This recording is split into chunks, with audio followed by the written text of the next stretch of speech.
बिस्मिल्लाहिर्रहमानिर्रहीम। अस्सलाम वालेकुम नाज़रीन, खबरें TV.net के साथ मैं हूं नासिर राजा और हमारे साथ मौजूद हैं जनाब शमशाद मांगड़ साहब, सीनियर जर्नलिस्ट हैं। और आप जानते हैं कि बरसात की आमद आमद है, सावन की आमद आमद है और सावन में इस मरतबा ये कहा जा रहा है कि बारिशें कुछ ज़्यादा ही बरसेंगी। अभी इतनी बारिशें बरसी तो नहीं, लेकिन इसके बावजूद जो सियासी कश्ती है वो अचकोले खाना शुरू हो गई है। कुछ मालूम नहीं हो रहा, कुछ पता नहीं चल रहा कि ये कश्ती किस तरफ जाएगी, किस तरफ डोलेगी, किस तरफ इसको जो है किनारा मिलेगा। तो मैं शमशाद मांगड़ साहब आपको वेलकम कहता हूँ और आपसे पहला सवाल ये पूछता हूँ कि जो पंजाब में आज फैसला आया, पंजाब जो हाई कोर्ट ने फैसला दिया पंजाब हुकूमत के हवाले से, उस हवाले से आपका क्या कहना है? बिस्मिल्लाहिर्रहमानिर्रहीम। राजा साहब देखें, लाहौर हाई कोर्ट का जो फैसला आया, हमारे यहाँ जो एक कल्चर है ना कि जजमेंट रिजर्व हो जाती है, कल ये जजमेंट रिजर्व हुई थी जी, यानी फैसला महफूज कर लिया गया था। उससे जो है अवाम का जो इतमाद है अदलिया पे वो गैर महफूज हो जाता है, क्योंकि एक तासर क्रिएट किया जाता है। जो मुखालफिन होते हैं वो कहते हैं कि जो फैसला महफूज हुआ है वो दरअसल गैर महफूज इसलिए है कि ये हमारी जुडिशरी जो है कंसर्न हल्कों से मशवरे के बाद फैसले देती है। अब देखें, दोनों पार्टियां, बड़ी पार्टियां जो है मुस्लिम लीग नून और PTI जो है वो इस हवाले से जो कुछ कहती है आपके सामने है। तो मैं ये समझता हूँ कि जजों ने केस पूरा सुन लिया था, उनको पता था मैटर क्या है, ये कल ही फैसला सुना देना चाहिए था। और दूसरी, अब देखें फिर कहते हैं कि जी ये सहाफ़ियों को पता होता नहीं है, अदालतों पे तबसरा करने के लिए बैठ जाते हैं। ओ भाई, हमें तो नहीं पता होता, लेकिन आपको तो सब कुछ पता होता है। लिहाजा आपको अपने फैसले देते वक्त ये देखना चाहिए आइन और कानून। अब सीधा सीधा से राजा साहब ये बात थी कि अगर ये लाहौर हाई कोर्ट कहती है ये कि जी इलेक्शन कलअदम, जब इलेक्शन कलअदम हो गया तो उसके नतीजे में वज़ीर आला मुंतखब होने वाला वज़ीर आला क्यों कैसे रह गया, वो 1 घंटा भी कैसे रह गया। अब देखें, हाई कोर्ट कहती है इलेक्शन कलअदम करार, लेकिन वजीर आला बरकरार, यानी 24 घंटे बरकरार। तो भाईजान, जहां पे आपको पता है कई दिन तो हमारा वजीर आला ही कोई नहीं था, तो ये 24 घंटे भी गुजर जाते। तो या सीधा सीधा कहते कि जनाब अली कि जी ये इलेक्शन होगा और या इत्माद का वोट ले ले। रास्ते और भी थे। हमारी अदलिया खुद लोगों को बात करने का मौका देती है, जिसकी वजह से लोगों में अदम तहफ़्फ़ुज़ जो है अदालती फैसलों के हवाले से उनको जो है वो एहसास पैदा होता है। और राजा साहब, आपको पता है माजी में जब Iftikhar Chaudhry chief justice of Pakistan थे तो शहबाज शरीफ वज़ीर आला पंजाब थे, उनको शाहिद और रज़ी की दरख्वास्त पे नाअहल करार दिया गया था, लेकिन बाद में वो स्टे पे पूरे 5 साल पूरे कर गए थे। तो चूंकि ये कहा जाता है, ये तासर आम है कि मुस्लिम लीग नून जो है वो अदालतों से सबसे ज़्यादा रिलीफ हासिल करती है, तो आज भी उन्होंने रिलीफ हासिल किया है, तो उनको मुबारक हो। लेकिन हमारी अदालतों को आइन और कानून देखना चाहिए, बेशक कोई वज़ीर आला रहे या ना रहे। हालांकि उनके पास वाज़ेह अक्सरियत मौजूद थी, 177 तो अब भी उनके पास बंदे हैं ना। और दूसरी तरफ PTI का मौक़िफ़ भी सामने आ गया। उन्होंने कहा कि हम सुप्रीम कोर्ट जाएंगे, सुप्रीम कोर्ट में मज़ीद इस पर बहस मुबासा होगा। लेकिन राजा साहब, सारा नुकसान तो कौम का हो रहा है ना, अदम इस्तेकाम ना होने की वजह से मशीद का बेड़ा गर्क हो रहा है ना। ठीक कह रहे हैं आप, वो बात आपकी ठीक है, लेकिन जो फैसला महफूज करने वाला है उसकी ये तोजी पेश की जाती है कि अगले दिन चूँकि उसको तहरीर करना होता है और कई सफ़ात तहरीर करने होते हैं और सारों को बैठना होता है, पूरे बेंच को। तो चले, इस पे आपका ये कहना है कि ऐसे फ़ैसलों से जो आवाम है या जो पार्टी हैं या जो इससे मुतासरा लोग हैं वो मुतमईन नहीं होते और जिसकी वजह से इंसाफ का बोलबाला नहीं होता। अच्छा, एक और ख़बर ये आजकल ये फैल रही है शाह महमूद कुरैशी की तरफ से कि शायद उनकी कश्ती भी डामाडोल है और वो भी किसी और तरफ देख रहे हैं और वो भी शायद बगावत पे उतर आए हैं।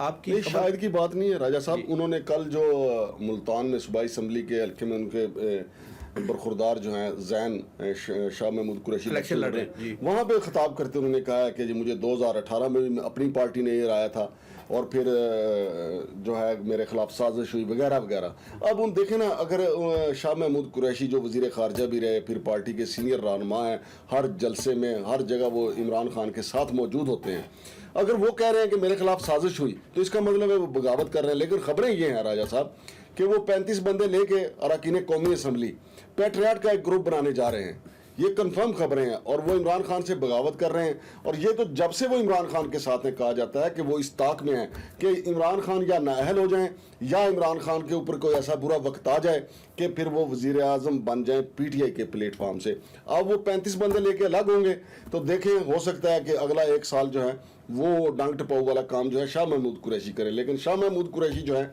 इस वक्त मैं समझता हूँ कि वो अपनी उनकी कश्ती डामाडोल नहीं है, लेकिन वो पीटीआई की कश्ती में सुराख कर रहे हैं। देखते हैं उनको फ़ायदा होता है या नहीं, क्योंकि हमारे सियासतदान ये समझते हैं कि जी इक़्तिदार के लिए कुछ भी करना जायज़ है। मगर साहब ये लेकिन जब वो 18 के इलेक्शन की वो बात करते हैं उस वक्त शायद पीटीआई आप कह सकते हैं, लेकिन वो जहांगीर तरीन की शक्ल में पीटीआई थी, उन्होंने ज़्यादा उनको नुकसान नहीं हरवाया भी राजा साहब। इसमें ये बात उस वक्त भी मौजूद थी जी, ठीक है। कि जहांगीर तरीन साहब वहाँ पे असरअंदाज हुए थे। जहांगीर तरीन साहब ने जैन को हरवा दिया था। सूबाई असम्बली का जो इलेक्शन था, बल्कि शाह महमूद खुद वहाँ पे सूबाई असम्बली का इलेक्शन लड़ रहे थे और वो वजारत आला पंजाब की हासिल करना चाहते थे। लेकिन चूंकि ये दोनों वहाँ पे हरीफ हैं जनूबी पंजाब में, लिहाजा जहांगीर तरीन ने बारीक काम करते हुए इनको हरवा दिया था एक आज़ाद कैंडिडेट से।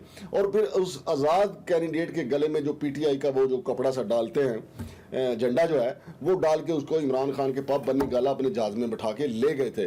तो ये दुख है शाह महमूद कुरैशी के कि उनको वज़ीर आला पंजाब बनने से रोका गया, रोका जहांगीर तरीन ने था। अब उनका दुख दोबारा जाग गया। लेकिन ये दुख किसी खास तरफ से इशारा मिलने की वजह से जागा है, आपकी इतलात क्या है, या खुद ही वो कोशिश कर? देखिए राय साहब, जो 35 बंदे लेके वो जा रहे हैं ना, ये तो फिर इशारे के बगैर नहीं होता, सिग्नल के बगैर नहीं होता। हमारे यहाँ ये तोड़ फोड़ जो होती है ना, ये सियासी अदम इस्तेकाम जो है ये इशारे की वजह से ही होता है। और ये जितना भी तोड़ फोड़ हो रही है आपके सामने ही है। सारी पार्टियां कह रही हैं कि जी इशारे की वजह से, बल्कि असलम बोतानी ने तो यहाँ तक कह दिया कौमी असम्बली के अंदर कि मेरे जो फंड काटे गए थे तो वज़ीर आज़म मियां शहबाज शरीफ ने जब बहाल नहीं किए तो फिर मैंने उनसे फ़ोन करवाया जहाँ से सारे करवाते हैं, तो फिर मेरे वो फंड्स जो हैं वो बहाल हो गए। तो राजा साहब इशारे के बगैर तो कुछ नहीं होता। लेकिन मांगड़ साहब, इस वक्त सारी पार्टियां जो इत्तेहादी पार्टियां, जो छोटी छोटी पार्टियां, उन्होंने थोड़ी सी वो नारेबाजी शुरू कर दी है अपने ही कैंप में, अपने ही अपनों के ही खिलाफ, और उन्होंने एक किस्म की ब्लैकमेलिंग शुरू कर दी है।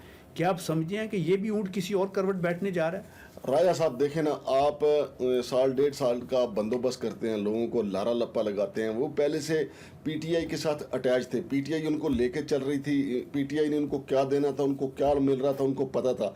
अचानक बीच में वो जो मुरासले वाली गेम शुरू हुई, फिर वो उनको हटाया गया वहाँ से, और दूसरी तरफ जो है वो मियां शहबाज शरीफ की छतरी के नीचे इकट्ठा कर दिया गया। आप देखें उनके वो जो दुख अंदर से जागते हैं। अब एमक्यूएम है, एमक्यूएम क्यों धमकी लगा रही है? क्योंकि सिंध में जो आसिफ अली जरदारी साहब ने उनसे जो वादे किए थे वो पूरे नहीं हो रहे। और मियां शहबाज शरीफ जो कराची गए हैं, वहाँ पे जरदारी साहब से उनकी मुलाकात हुई है, तो वो उनको ये कहने नहीं गए कि जनाब सारे इत्तेहादियों को आप इकट्ठा रखें, बल्कि ये कहने गए हैं कि भाईजान आपने जो वादा किया था एमक्यूएम से वो तो आप पूरा करें। लेकिन दूसरी तरफ बाप पार्टी जो है उनके गिले भी आपके सामने हैं, वो भी इतराज़ात कर रहे हैं। तीसरी तरफ अवामी नेशनल पार्टी है, उनके गिले भी सामने आ गए। लेकिन वो कह रहे हैं ईद के बाद हम फैसला सुनाएंगे। चलें देखें, ये राया साहब उन्होंने थोड़ा सा मार्जिन दिया, अभी उन्होंने बकरा शकरा बैल शैल खरीदने होंगे, ज़ाहिर है मवेशी मंडियों के चक्कर लगा रहे होंगे। इससे पहले तो उनकी खरीदो फरोख्त का मामला था ना, कि उनके खरीदार उनकी तरफ आ जा रहे थे, लिहाजा अब वो मसरूफ़ हैं, उन्होंने कुर्बानी के लिए बकरे शकरे खरीदने हैं, लिहाजा उन्होंने ईद के बाद का टाइम दिया ताकि ईद के बाद ईद तक पता चल जाएगा कि मौजूदा हुकूमत उनकी कदर करती है या नहीं। तो ईद के बाद जो है वो तय कर लेंगे कि हुकूमत के साथ चलना है या नहीं।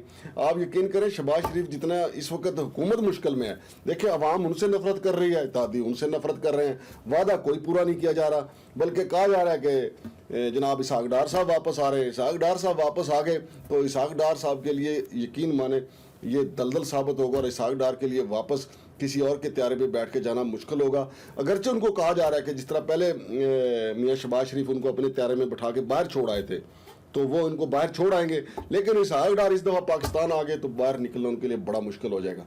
अच्छा मांगड़ साहब, चूँकि हमारे पास टाइम बड़ा कम होता है, मैं फिर ये चाहूँगा कि आप ये समझते हैं कि जो लाहौर का फैसला आया है हाई कोर्ट का, वो सुप्रीम कोर्ट में चला जाएगा, यही आपका कहना था? नहीं, वो फवाद चौधरी साहब ने कहा है अच्छा। कि उसमें काफी लेकुनाज हैं, सुकम है कि उसको लेके हम सुप्रीम कोर्ट जाएंगे, और इसमें कोई शक नहीं है राजा साहब। वो तो है, हाई कोर्ट को डायरेक्शन देनी चाहिए थी कि या तो अगर हमजा शहबाज को आपने वजीर आला रखना है तो उसे कहें जी एतमाद का वोट ले ले, सही, एतमाद का वोट ना ले सके तो फारिग हो गया। जब आप कह रहे हैं कि उनको इलेक्शन ही कलअदम करार दे रहे हैं तो फिर वो वजीर आला किस तरह? ओके। अच्छा, दूसरी बात मैं ये करना चाहता हूँ कि हमें ये जो खबरें आ रही हैं वो ये आ रही हैं कि अगला जो प्राइम मिनिस्टर है वो बिलावल है, या पीपल्स पार्टी की बारी है, और फिर आप दूसरा कह रहे हैं कि इशारे के बगैर शाह महमूद कुरैशी ऐसी बात नहीं कर सकते, तो शाह महमूद कुरैशी को कहाँ फिट किया जा रहा है? देखें अगर वो 35 बंदे लेके पैट्रियार्क ग्रुप बना लेते हैं, इमरान खान की पार्टी में बड़ी दरार डाल देते हैं, ठीक है। लेकिन मैं राजा साहब देखें वो वजीर आजम बन जाएंगे, बन भी सकते हैं। जैसे आपको माजी में याद होगा कि अरबाब गुलाम रहीम जो पीपल्स पार्टी के लीडर थे, लेकिन मुशर्रफ दौर में वो काफली में जाके वजीर आला सिंध तो बन गए थे, लेकिन उसके बाद उनका असम्बली में पहुंचना भी बड़ा मुश्किल हो गया। ये एक जुगाड़ तो आपका लग जाता है, लेकिन उसके बाद आपको सर्वाइव करना मुश्किल हो जाता है, ये बड़ा मुश्किल होगा। देखें ये सारी पार्टियां तो भुगताए हैं, जनाब शाह महमूद कुरैशी साहब ये ज़ियाउल हक से शुरू हुए थे, तो होते होते पीपल्स पार्टी जनाब अली, अब फिर ये अगर इधर से पैट्रियार्क का ग्रुप बनाते हैं तो आइंदा इलेक्शन आप देखेंगे फिर पैट्रियार्क तो नहीं जाएगा इलेक्शन में, फिर तो ये भी राजा रियाज की तरह मुस्लिम लीग नून के टिकट के उम्मीदवार होंगे। बहुत शुक्रिया शमशाद मांगड़ साहब। और नाजरीन, आप जानते हैं कि सऊदी अरब में अल्हम्दुलिल्लाह ज़िलहज्जा का चाँद नज़र आ गया है और आज यहाँ पे भी ये चाँद नज़र आ जाएगा। यूँ ज़िलहज्जा का महीना शुरू हो गया जिसको हम कुर्बानी का महीना भी कहते हैं, और 10 ज़िलहज्जा को सारे हम कुर्बानी देंगे। लेकिन हमें देखना ये है कि ये जो मजहबी कुर्बानी है, जो दीन के अहकामात की कुर्बानी है, इसके अलावा सियासी कुर्बानी किस किस की होती है, कौन है जो सियासत के इस मैदान में ख़ुद कुर्बान हो जाता है और किसको कुर्बान किया जाता है किसी के इशारे पे। अपना ख्याल रखिएगा, हमारा चैनल सब्सक्राइब कीजिएगा, लाइक कीजिएगा, शेयर कीजिएगा। पाकिस्तान जिंदाबाद।